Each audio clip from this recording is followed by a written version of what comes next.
Shalom, semangat pagi. Bapak Ibu Saudaraku yang saya kasih di dalam nama Tuhan Yesus Kristus. Mari kita lihat kembali dalam Injil Lukas pasal yang ke-7. Dimulai dari ayat yang ke-36, 37, 38. Kita lihat Bapak yang kita lihat dan kita perhatikan bagian firman Tuhan ini. Demikian firman Tuhan. Seorang Farisi mengundang Yesus untuk datang makan di rumahnya. Yesus datang ke rumah orang Farisi itu lalu duduk makan. Di kota itu ada seorang perempuan yang terkenal sebagai seorang berdosa. Ketika perempuan itu mendengar bahwa Yesus sedang makan di rumah orang Farisi itu, datanglah ia membawa sebuah buli-buli pualam berisi minyak wangi. Sambil menangis ia pergi berdiri di belakang Yesus dekat kakinya, lalu membasahi kakinya itu dengan air matanya, menyekanya dengan rambutnya. Kemudian ia mencium kakinya dan meminyakinya dengan minyak wangi itu. Nah, saudara yang saya kasih di dalam nama Tuhan Yesus Kristus, ini sangat menarik untuk saya dan saudara. Perempuan ini tidak diundang oleh orang Farisi, tetapi tiba-tiba ia muncul. Dan perempuan ini rupa-rupanya adalah seorang yang sangat terkenal di daerah itu sebagai orang berdosa. Kita tidak tahu apa yang dia perbuat sebagai orang berdosa. Mungkin saja perempuan ini adalah pekerja seks komersial, mungkin saja. Tetapi di sini tidak disebutkan bahwa dia adalah orang sundal. Tapi yang jelas perempuan ini adalah sebagai orang berdosa. Nah, saudara yang saya kasih di dalam nama Tuhan Yesus Kristus, yang menarik adalah kenapa perempuan ini tiba-tiba nyelonong, seakan-akan menyelonong, dan dia datang menghampiri Yesus dan dia menyekanya kaki Yesus dengan rambutnya, dengan air matanya, dibasahinya kaki Yesus dan dilapnya dengan rambutnya.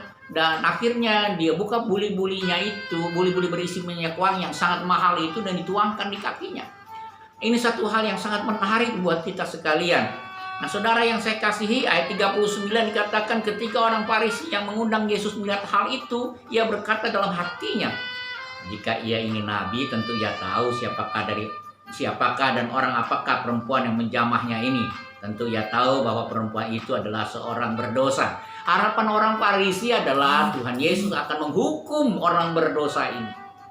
Harapan orang Farisi adalah supaya Yesus sungguh-sungguh memusnahkan atau memberitahu orang berdosa ini supaya wanita berdosa ini dihukum rajam.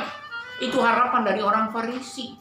Nah, saudara yang saya kasih di dalam nama Tuhan Yesus Kristus, betapa banyak kita sekalian kadang-kadang kita merasa benci kepada orang berdosa. Sehingga ketika ada orang berdosa, sekalipun orang berdosa itu bertobat, kita berharap orang berdosa itu dihukum mati. Apakah itu koruptor atau kejahatan lain yang apapun yang diperbuatnya, kita berharap ia dihukum mati. Tetapi mari kita bersama-sama melihat apa yang dilakukan oleh Tuhan Yesus. Yesus membiarkan semuanya itu dilakukan. Yesus membiarkan ia dibasuh kakinya dengan air mata, disekanya dengan rambutnya, diurapinya kakinya dengan minyak wangi yang sangat mahal. Dibiarkannya itu terjadi. Dan bukan karena ia tidak tahu perempuan ini adalah perempuan orang berdosa, tetapi dia tahu apa yang dilakukannya sebagai bukti bahwa Tuhan menerima dia sebagaimana ia ada. Biarlah saudara yang saya kasih di dalam nama Tuhan Yesus Kristus, melawan segala buruk sangka kita harus belajar sama seperti Tuhan Yesus, menerima apa adanya orang-orang di sekitar kita. Apakah itu yang kelihatannya mereka yang baik, atau mungkin mereka orang-orang yang dianggap orang-orang tidak berguna, sampah masyarakat, atau orang-orang yang dianggap jahat. Sesungguhnya setiap orang butuh diterima apa adanya. Bahwa saudara mempunyai kasih Allah yang melimpah dalam hidup saudara adalah bukti bahwa saudara mampu menerima apa adanya siapapun orang di sekitar saudara. Mari saudaraku, siapapun yang berbuat salah di tengah-tengah keluarga saudara, pasangan hidup saudara, keluarga saudara yang lain, anggota keluarga yang lain, mari kita bersama-sama bisa menerima apa adanya. Sama seperti Tuhan Yesus menerima orang Farisi dan menerima perempuan yang berdosa ini. Semangat pagi, semangat beraktivitas. Tuhan Yesus memberkati.